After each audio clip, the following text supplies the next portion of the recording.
Now, how many of y'all know what mohair is? I have to tell you that until just a couple hours ago, I didn't know what it was, but I do now. Stick around.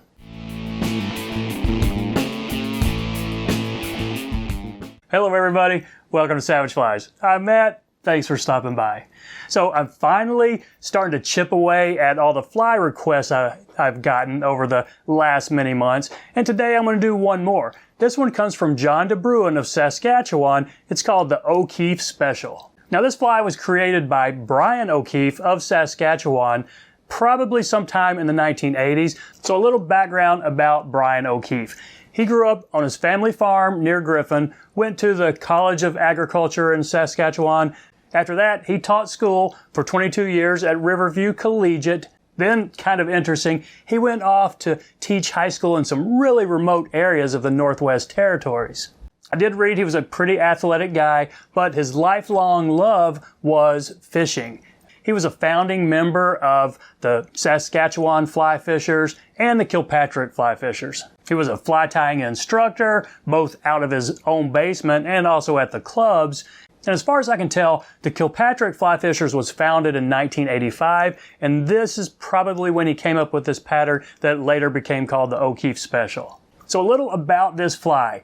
It's really just an all-purpose, kind of an attractor pattern. It can be tied pretty big and fish as a streamer, or a little bit smaller and fish maybe as a fuzzy nymph. Now, there's not a lot of information out there on the pattern. The Kilpatrick Fly Fishers do have a YouTube channel, and they've got one video of them tying that. But one thing to note, they tied it with a really sparse wing, and the only other recipe I saw on it, it didn't mention, how sparse the wing should be. So I'm taking a little bit of a liberty here and tying it with more of a fuller wing, because I'm pretty much just going to fish this thing as a streamer. So about the mohair part of this fly, I didn't really know what it was. I just kind of had a vague idea that it's a wool. So I didn't have anything called mohair. So I just took some standard wool and mixed some Angora goat in it, put it in my coffee grinder and thought, hey, this looks pretty good. It's gonna look good on this fly. So I went and looked up what is mohair, and it turns out it's just the wool from an Angora goat. So I totally guessed, and go figure, I guessed right. But it's a really cool pattern, and I want to do my part to kind of keep Brian O'Keefe's legend of his fly alive. So I hope y'all will consider tying this fly and fishing it in our waters down here. There it is in the vise, the O'Keefe Special. Now, one thing to point out, the only other version of this I've seen, the wing was just a bit sparser than this one. But if I'm fishing this as a streamer, I kind of want a substantial wing, so I put a little bit more on there. Let's go ahead and pinch this barb. Okay, I think that got it right there. Black thread. Using my go-to, 70 denier, I'll take a base down to, the start of the bend.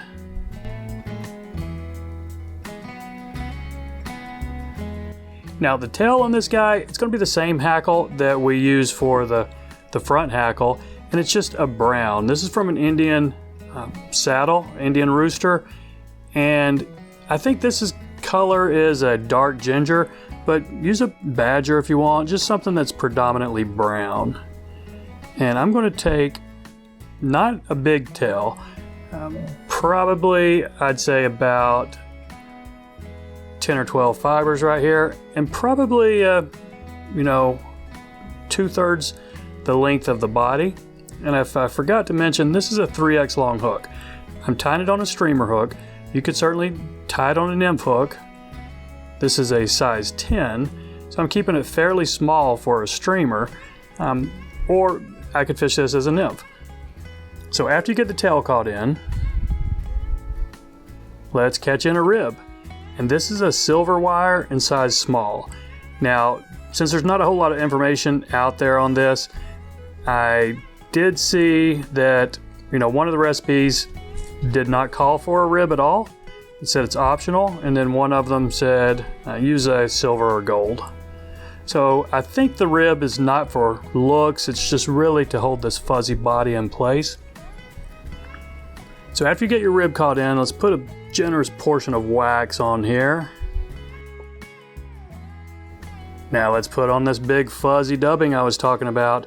This just regular wool. It's an olive brown. I wanted it to be a little bit more brown than olive, but man, that's what I got right here. And it's got some of the Angora goat mixed in it. So it's standard sheep's wool and Angora goat. And I'm gonna put this on pretty thick. A pretty thick noodle. I want it to be fuzzy, and I'm gonna pick it out in just a minute, but you know, I do want it to be just kind of loose on my hook. So I've got a noodle there about maybe 4 inches. So let's just do that. It doesn't have to be real thick, as far as I can tell, just based on the one that I have seen. Oh, I'm making a mess of this. I should have gotten a little bit tighter than that. Sometimes you just grab it and then spin it like that. So, good thing I am putting a rib, because I can compensate for a big messy body like right here. Okay, so that's a pretty fuzzy body, and I'm fine with that. Let's go ahead and counter wrap this rib, and I'm going to put them fairly close together. You know, kind of tight and kind of close together, because I'm going to pick it out in just a minute.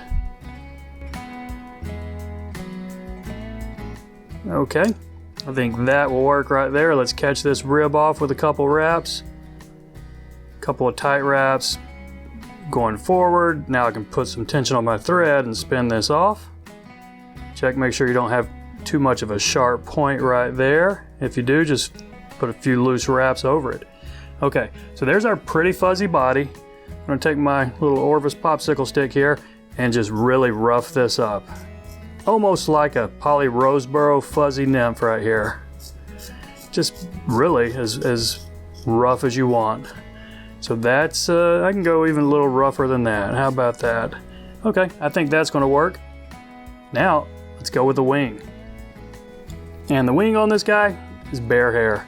So this is way more than the one example I saw from Kilpatrick fly fishers. So let's thin it up just a little bit.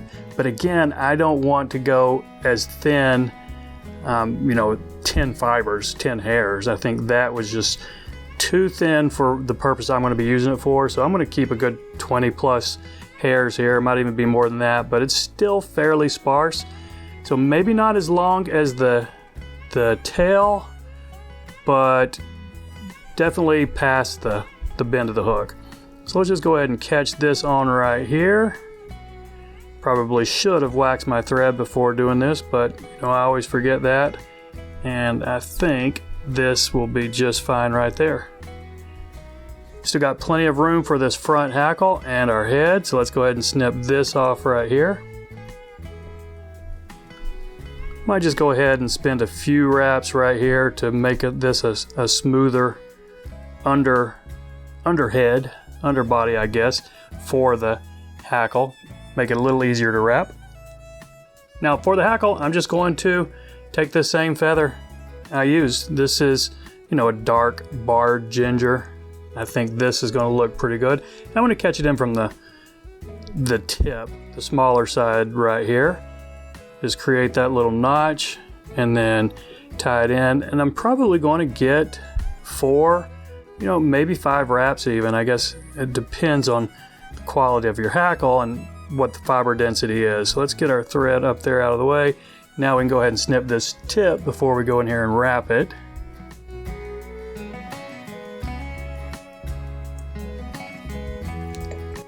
All right, we got a little bit of a mess right there, but I think that's okay. I'm just going to pull these back as I wrap them. And since I tied it in from the small side first, the first few fibers I'm putting down are short, you know, but by the time I'm done, I should be laying some longer hackle fibers here. And I haven't been counting. I think that's probably 4 wraps right there. Do I want to get crazy and do one more? No. So let's back this thread off just a hair, a couple of turns. Now we can catch this in right here. All right, 2 tight wraps. Now snip this excess. Now let's work on our head. And if your hackle isn't already swept back, mine kind of is. If it wasn't already, I would just pull it back and then take my thread right back behind the eye and then build this ramp back up until I got the fibers swept back how I want. You know, it's not a dry fly. I don't want them sticking out perpendicular to it. So I want that little swept back look right there. And I think we got it. So let's go ahead and do a wet finish and then see if we need any cleanup.